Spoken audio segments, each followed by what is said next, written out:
دریا سندھ میں راجنپور کے مقام پر پانی کی سطح میں مسلسل اضافہ، ہیڈ پنجنس سے آنے والے آبی ریلوں سے نشیبی علاقوں کو نقصان پہنچا۔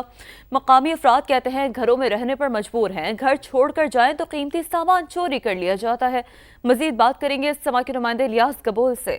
الیاس، بتائیے گا متاثرین کا کیا کہنا ہے؟ جی بالکل، دریا سندھ کی سطح میں مسلسل اضافہ ہونے لگا۔ ہیڈ پنجنس سے آنے والے سیلابی ریلوں نے راجنپور کے کئی دیہات ڈبو دیے۔ نشیبی علاقے زیر آب آ چکے ہیں۔ دریا کے اندر اس وقت میں موجود ہوں، جہاں پر جو ہے لوگ موجود ہیں۔ میں ہماری ان سے بات ہوئی تو جی بابا جی بتائیے گا، اتنا بڑا سیلاب آ رہا ہے، ابھی بھی کیوں بیٹھے ہیں آپ؟ ابھی اسی اس وجہ بیٹھے ہیں جو سارا اتنا کے گھر کا نقصان تھی ویندے اور اتنا چور کافی سارے ہیں۔ اساں باہر نکل دوں تو سارا نہ کوئی گھر بچے سن نہ سارا کوئی دانا پکا بچے کی روزی جی رکھی بیٹھوں وہ بچے سن، سارے مکان سامان ہی چھکویں ہیں۔ ان کا کہنا ہے کہ ہم اپنی سامان کی حفاظت کے لیے بیٹھے ہیں، جب ہم یہاں گھر خالی چھوڑ کے جاتے ہیں تو یہاں سے گھروں کا سامان بھی چوری ہو جاتا ہے۔ دوسری جانب انتظامیہ کا کہنا ہے کہ سیلاب متاثرین کا جو انخلاء کا سلسلہ جاری ہے اور 18 کے قریب فلڈ ریلیف کیمپ قائم کیے گئے ہیں۔ سیلاب متاثرین کو بجلی بلوں میں ریلیف اور کسانوں کو امدادی پیکج دینے کی کوششیں۔ IMF مشن بجٹ اور ہنگامی اخراجات کے جائزے کے لیے رواں ماہ پاکستان آئے گا۔ اسلام آباد سے شکیل احمد کی رپورٹ۔ ملک بھر میں خوفناک مونسون بارشوں اور بھارتی آبی جارحیت کے نتیجے میں بڑی تباہی۔ حکومت نے سیلاب متاثرین کی مالی امداد اور بحالی کے لیے کوششیں تیز کر دیں۔ پاکستان میں IMF کے نمائندے ماہر بنیسی کا بھی سیلاب سے ہونے والے جانی اور مالی نقصان پر اظہار افسوس، ساتھ ہی IMF کے جائزہ مشن کے رواں ماہ دورہ پاکستان کی تصدیق بھی کر دی۔ ماہر بنیسی کے مطابق IMF مشن پاکستان کے مالی حالات اور ہنگامی اخراجات کا تفصیلی جائزہ لے گا۔ یہ بھی دیکھا جائے گا کہ مالی سال 2025-26 کا بجٹ سیلابی اخراجات کے لیے کس حد تک لچکدار ہے۔ حکومت پاکستان نے IMF سے متاثرین سیلاب کے بجلی بل 3 ماہ کے لیے مؤخر کرنے کی اجازت مانگ رکھی ہے۔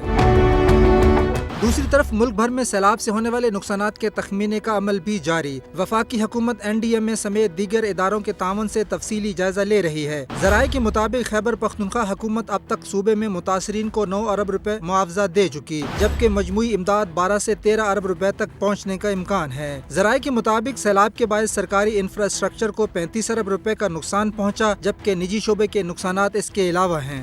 وفاقی وزیر تجارت جام کمال کی تہران میں ایرانی وزیر صنعت کانکنی اور تجارت سے ملاقات۔ دونوں ملکوں کے درمیان سڑک، ریل اور بندرگاہوں کا انفراسٹرکچر بہتر بنانے پر اتفاق کیا گیا۔ ایرانی وزیر سید عطابک نے پاکستان میں سیلاب سے جانی اور مالی نقصانات پر اظہار افسوس کیا۔ دونوں وزراء نے 10 ارب ڈالر تجارت کا باہمی ہدف حاصل کرنے کے عزم کا بھی اعادہ کیا۔ جام کمال نے کہا سرحدی تجارت، FATA اور بارڈر مارکیٹس فعال بنانا ضروری ہے۔ کل پاک ایران مشترکہ اقتصادی کمیشن کے اجلاس میں تجارتی رکاوٹیں دور کرنے کا روڈ میپ تیار ہوگا۔ اور اب یہ جانیے کہ خاتون اول آصفہ بھٹو نے سروائیکل کینسر سے بچاؤ کی ویکسین کو سنگ میل قرار دے دیا۔ سوشل سائٹ پر ایک بیان میں آصفہ بھٹو نے کہا ہے کہ ہم نے پہلی بار لڑکیوں کو HPV وائرس سے بچاؤ کی ویکسین لگانے کی قومی مہم کا آغاز کیا ہے۔ سروائیکل کینسر وہ واحد کینسر ہے جس سے ویکسین کے ذریعے بچاؤ ممکن ہے۔ میں تمام والدین سے اپیل کرتی ہوں کہ وہ اس بات کو یقینی بنائیں کہ 9 سے 14 برس کی بیٹیوں کو سروائیکل کینسر کی ویکسین ضرور لگوائیں۔ ماتحت عدالتوں پر زیر التوا مقدمات کا بوجھ۔ پشاور ہائی کورٹ کا شام کے اوقات میں عدالتیں شروع کرنے کا فیصلہ، جس پر پشاور بار کے وکلاء نے تحفظات کا اظہار کر دیا ہے۔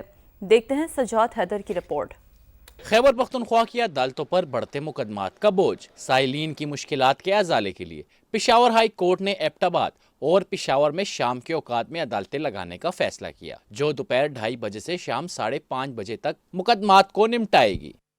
یہ بہت زبردست ہوگا کیونکہ سیکنڈ ٹائم پہ ایک تو رش کم ہوگا، ٹھیک ہے، دوسرے خواتین اور بچوں کو جو ہے نا ایک اچھا ماحول ملے گا، ججوں کو بھی موقع ملے گا کہ ان کو اچھی طرح سے سن لیں۔ ایک تاریخ تقریباً 2 مہینے 3 مہینے لگ جاتے تھے، ابھی تقریباً مہینے میں ہو جائے گا۔ یہ تو سیکنڈ شپ کا کام بہت اچھا کام ہے۔